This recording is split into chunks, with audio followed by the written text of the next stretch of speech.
بسم اللہ الرحمن الرحیم اللہم صلی علی محمد نبی الامی وعلی آلہ وسلم تسلیما وبارک وسلم۔ السلام علیکم ناظرین و سامعین، آج آپ سیرت النبی سلسلے کی قسط نمبر 10 ملاحظہ فرما رہے ہیں۔ قسط نمبر 9 میں جو بیان کیا گیا تھا اس کو تھوڑا سا میں آپ کو ریکیپ کروا دیتا ہوں۔ بیان یہ ہوا تھا کہ حضور اکرم صلی اللہ علیہ وآلہ وسلم کا حلیہ مبارک کیسا تھا، وہ کیسے دکھتے تھے، ان کی آنکھ، ناک، کان، بال، ان کے چلنے کا انداز، ان کے پہننے کا انداز، ان کے تلوے، ایک ایک چیز کا جو ہے نا ہم نے ذکر کیا تھا وہ دکھنے میں کیسی لگتی تھی۔ تو ایک پورا مشاہدہ ہو جاتا ہے، ایک پورا ویژولائز ہو جاتا ہے، ایک تصور جو ہے نا وہ سامنے آ جاتا ہے حضور اکرم صلی اللہ علیہ وآلہ وسلم کا۔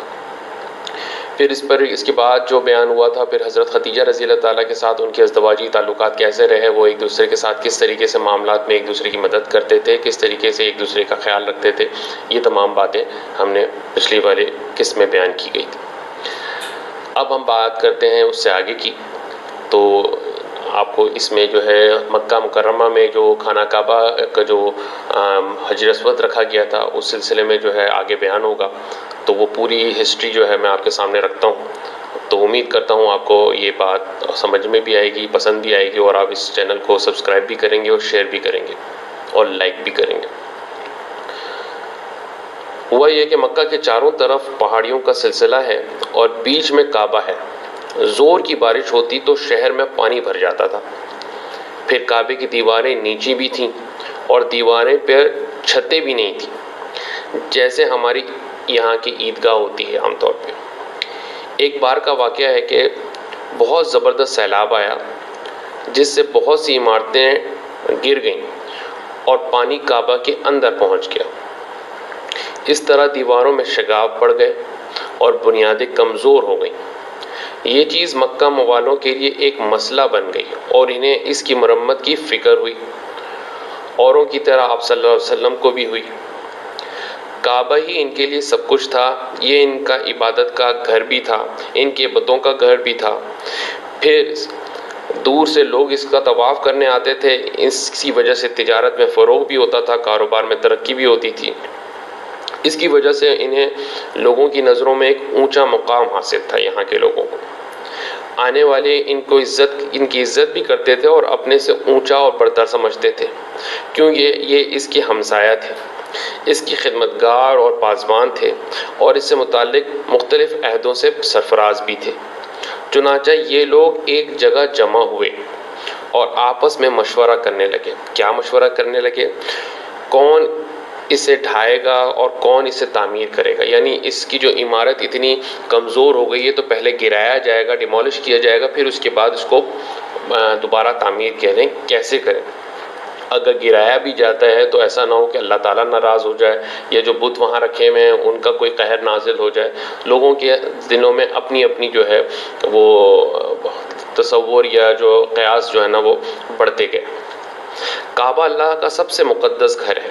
وہ ڈرتے تھے کہ کہیں اسے ڈھانے سے اللہ ناراض نہ ہو جائے، کہیں سر پر کوئی عذاب نہ آ جائے۔ عقل حیران تھی کہ کریں تو کیا کریں، لیکن عمارت بالکل بے چان ہو چکی تھی کہ ہلکا سا دھکا دیا اور دیوار گر گئی۔ بنیادیں کمزور پڑ چکی تھیں اور ہر آن ان کے ڈھہنے جانے کا خطرہ تھا، لہٰذا اس کو ڈھانے کے سوا کوئی بھی چارہ نہیں تھا۔ چنانچہ کیا کیا انہوں نے؟ ڈرتے ڈرتے بہت ہی پیش و صبر کرتے ہوئے اسے ڈھانے کا فیصلہ کر لیا۔ لیکن ابھی ایک مسئلہ اور تھا۔ وہ کیا تھا؟ نئی عمارت اور مضبوط اور پائیدار ہونی چاہیے۔ ظاہر ہے جب اس کو گرائیں گے تو پائیدار عمارت بنائیں گے، اس کے لیے عمدہ سامان کیسے فراہم ہو، ماہر کاریگر کہاں سے آئیں گے جو سلیقے سے پتھر جوڑ سکیں گے اور ایک خوبصورت اور مضبوط عمارت تیار کر سکیں گے۔ خدا کا کرنا ایسا ہوا کہ انہی دنوں ایک رومی آدمی مصر سے جہاز لے کر چلا۔ وہ حبشہ جا رہا تھا، مگر جہاز جدہ کی بندرگاہ پر پہنچا تو ساحل سے ٹکرا کر ٹوٹ گیا۔ اس جہاز پر عمدہ قسم کی لکڑیاں اور بہترین قسم کا تعمیراتی سامان تھا۔ اس آدمی نے سارا سامان بندرگاہ پر اتار دیا اور انتظار کرنے لگا کہ کوئی جہاز حبشہ جانے والا ملے تو سامان لاد کر وہ لے جائے۔ قریش کو اس واقعے کی خبر لگ گئی، لہٰذا فوراً انہوں نے کچھ آدمی دوڑائے۔ جہاز والے کا نام تھا باقوم۔ یہ لوگ جا کر اس سے ملے اور اسے اپنی ضروریات بتائیں۔ وہ بخوشی اپنا سارا سامان بیچنے پر تیار ہو گیا۔ نیز اس نے ایک اور ایڈیشنل بات یہ بتائی کہ وہ ایک ماہر معمار بھی ہے، مطلب یعنی کوئی ٹھیکیدار کہہ لیں یا بلڈنگ بنانے والا کہہ لیں، عمارت تعمیر کرنے والا کہہ لیں۔ اب کیا تھا، ان کو تو کاریگر کی تلاش بھی تھی اور بیٹھے بٹھائے ایک اچھا کاریگر بھی مل گیا تھا۔ چنانچہ انہوں نے کہا، اچھا تو آپ بھی ساتھ ہو لیے اور اسے اہم کام میں ہمارا ہاتھ بٹائیے۔ باقوم نے جا کر کعبے کو دیکھا، پھر اس نے کہا، اس کی تعمیر تو بہت آسان ہے، البتہ صحن میں کچھ ستون کھڑے کیے جائیں گے تاکہ چھت پڑ سکے، اس طرح عمارت محفوظ رہے گی، پھر آندھی کے جھونکے آئیں یا سیلاب کے تھپڑیلے آئیں سب سے محفوظ رہے گی۔ خود ان کی بھی یہی خواہش تھی، اس لیے اس کے کہنے پر یہ بات منظور بھی کر لی گئی۔ مکہ میں ایک مصری آدمی رہتا تھا، قبطی نسل کا تھا، سیلے اس کا نام تھا۔ لکڑی کے کام میں وہ بھی ماہر تھا، اس لیے باقوم کی مدد کے لیے وہ بھی بلا لیا گیا۔ اب کتنے ہو گئے کاریگر؟ 2۔ اس کے بعد قریش نے کعبہ کے الگ الگ حصے کیے اور آپس میں بانٹ لیے کہ اس کو ڈھانے میں ہر قبیلے کا ہاتھ رہے اور تعمیر کے شرف سے بھی کوئی محروم نہ رہے۔ اب ڈھانے کا وقت آ گیا، لوگ پھر لرز اٹھے، جسم کے رونگٹے کھڑے ہونے لگے، پھر وہ ایک شش و پنج میں پڑ گئے کہ ڈھائیں یا نہ ڈھائیں، فیصلہ لیں یا نہ لیں، کریں یا نہ کریں۔ ابراہہ کا شرط کچھ عرصے پہلے ان کے سامنے آ چکا تھا کہ وہ ڈھانے کے لیے آیا تھا اپنے ہاتھی کے لشکر کو لے کر، اور کیا اللہ تعالیٰ نے اس کا حال کیا تھا۔ جو کعبے کو ڈھانے کے ارادے سے نکلا تھا پورے لاؤ لشکر کے ساتھ آیا تھا، لیکن نہ کعبہ تک پہنچ سکا اور نہ واپس جا سکا، پورے لشکر کے ساتھ تہس نہس کر دیا گیا۔ اس واقعے کو بھی زیادہ عرصہ بھی نہیں ہوا تھا، اس کی ہلاکت و بربادی کا عبرتناک منظر لوگوں کی نگاہوں کے سامنے آج تک سامنے چھایا ہوا تھا اور وہ سہم جاتے تھے، لیکن ان کا مقصد ڈھانا نہیں تھا، بنانا تھا۔ چنانچہ نمازیں پڑھیں، قربانیاں کیں، دعائیں مانگی، التجائیں اور مناجاتیں کیں۔ پھر ایک آدمی آگے بڑھا، خوف سے اس کا جسم کانپ رہا تھا، وہ تھا ولید بن مغیرہ۔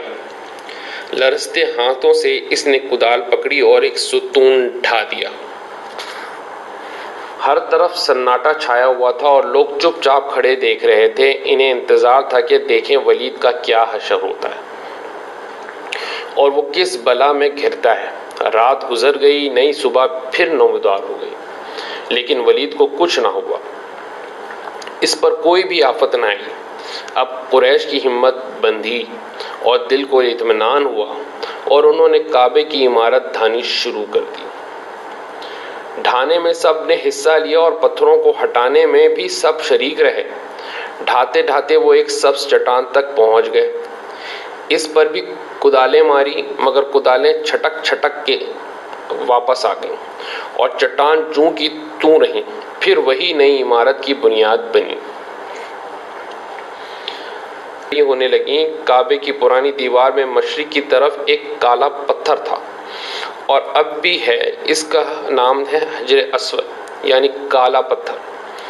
عرب اسے بہت متبرک سمجھتے تھے، اسلام میں بھی اس کا خاص مقام ہے۔ کعبے کا طواف کرتے تو ہر طرف طواف اس پتھر سے شروع کرتے، نیز اسے بوسہ بھی دیتے تھے۔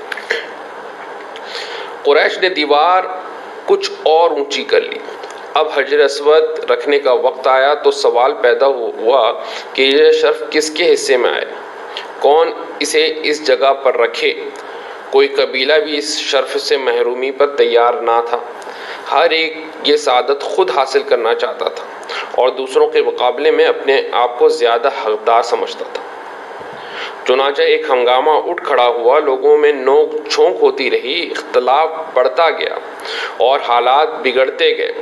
وہ دل جو اب تک جڑے ہوئے تھے اور اللہ کے گھر کے نام پہ شیر و شکر ہو گئے تھے، پھٹنا شروع ہو گئے اور ان میں نفرت و عداوت کی آگ سلگنے لگی۔ 5 راتیں گزر گئیں اور ہنگامہ برپا رہا، نہ کوئی بات طے ہوتی اور نہ کسی رائے پر اتفاق ہوتا۔ حالات نہایت سنگین ہو گئے اور لوگ لڑنے مرنے کے لیے تیار ہو گئے۔ بنی عبد الدار اور بنی عدی 2 مشہور قبیلے تھے، انہوں نے آپس میں گٹھ جوڑ کر لیا اور دونوں نے عہد کیا کہ یہ شرف کسی حال میں ہاتھ سے نہ جانے دیں، کسی اور قبیلوں کو اس کے قریب نہیں پھٹکنے دیں۔ انہوں نے یعنی اپنا گروپ بنا لیا۔ عرب میں دستور تھا کہ جان دینے کا عہد کرتے تو پیالے میں خون بھر کر رکھتے اور عہد کرنے والے میں اس میں ہاتھ ڈبوتے تھے۔ انہوں نے اس موقع پر یہ رسم بھی ادا کی، پھر تلواریں میان سے باہر آ گئیں، اور یہ ہوا کہ اب جھگڑا ہوا تو اب جھگڑا ہوا۔ اس وقت ابو امیہ بن مغیرہ اٹھا۔ یہ قریش کا سب سے بوڑھا آدمی تھا۔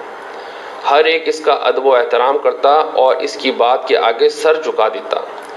اس نے بڑی منت سماجت کی اور کہا، میرے بھائیوں، عزت اور سرداری میں تم سب کا رتبہ برابر ہے۔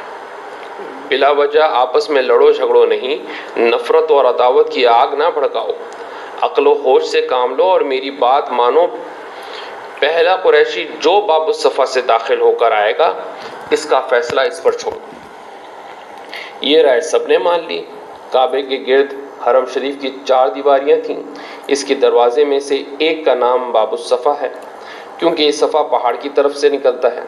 سب نے نگاہیں باب الصفا پر گاڑ دی اور انتظار کرنے لگے کہ دیکھیں ان کی قسمت کا فیصلہ کس کے ہاتھ میں جاتا ہے اور وہ کس طرح اس گتھی کو سلجھاتا ہے۔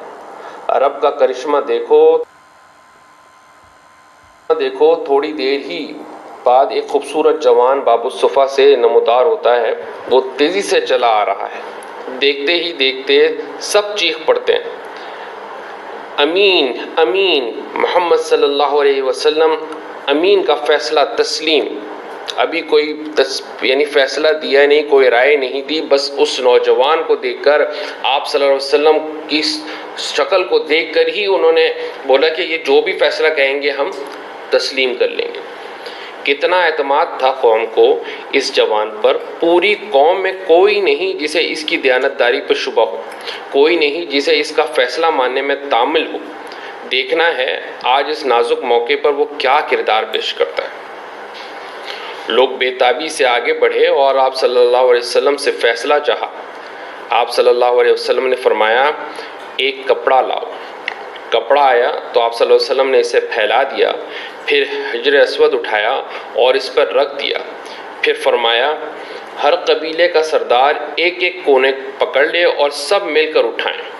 چنانچہ قبیلوں کے سردار آگے بڑھے، انہوں نے کپڑے کے کونے پکڑے اور جس جگہ پتھر لگانا تھا وہاں تک لے آئے۔ پھر آپ صلی اللہ علیہ وسلم نے اسے خود اٹھایا اور اس کی جگہ رکھ دیا۔ لوگ خوشی سے اچھل پڑے اور ہر طرف مسرت و شادمانی کی لہر دوڑ گئی۔ کتنا پیچیدہ مسئلہ اور کتنی آسانی سے حل ہو گیا۔ ہر ایک کی ناک رہ گئی اور کوئی اس شرف سے محروم بھی نہ رہا۔ آپ صلی اللہ علیہ وسلم کی حکمت اور دانائی سے ایک زبردست فتنہ دب گیا اور قوم انتہائی تباہ کن خانہ جنگی سے بال بال بچ گئی۔ دشمنی عداوت کے شعلے بجھ گئے تھے اور سب پہلے کی طرح شیر و شکر ہو گئے۔ پھر قریش نے کعبہ کی تعمیر کی، مکمل کی، ستونوں پر چھت ڈالی اور اندر جانے کے لیے ایک دروازہ کھول دیا جہاں بتوں کا مہاراجہ حبل براجمان رہا۔ اس وقت تک عمر مبارک آپ صلی اللہ علیہ وسلم کی 35 بہاریں گزر چکی تھیں۔ آپ صلی اللہ علیہ وسلم نے دیکھا محمد صلی اللہ علیہ وسلم کتنے سچے تھے، قوم میں کس قدر محبوب تھے، بے داغ سیرت، پاکیزہ طبیعت، ہر ایک آپ صلی اللہ علیہ وسلم کی عزت کرتا اور جو کچھ فرماتے اسے تسلیم کرتا۔ اور بے شک تم عظیم کردار کے مالک ہو۔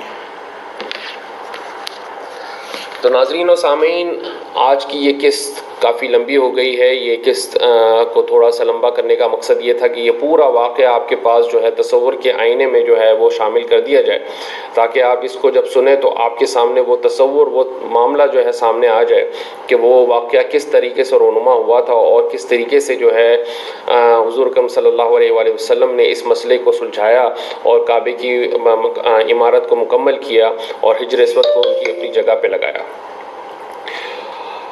آپ کو یہ ویڈیو پسند آئی ہے، یہ سلسلہ پسند آیا ہے سیرت النبی کا، تو اس سلسلے کو بالکل لائک بھی کیجئے، ہمارے چینل کو سبسکرائب بھی کیجئے اور اس کو شیئر بھی کیجئے تاکہ زیادہ سے زیادہ لوگ اس سے جو ہے نا استفادہ حاصل کر سکیں، اس سے نالج حاصل کر سکیں، ایجوکیٹ ہو سکیں۔ اب اس کے بعد جو ہے انشاءاللہ تعالی میں آپ کے سامنے قسط نمبر 11 لے کر حاضر ہوں گا۔ تب تک کے لیے اجازت دیجیے گا۔ السلام علیکم ورحمۃ اللہ وبرکاتہ۔ Subscribe now and press the bell icon. Never miss an update.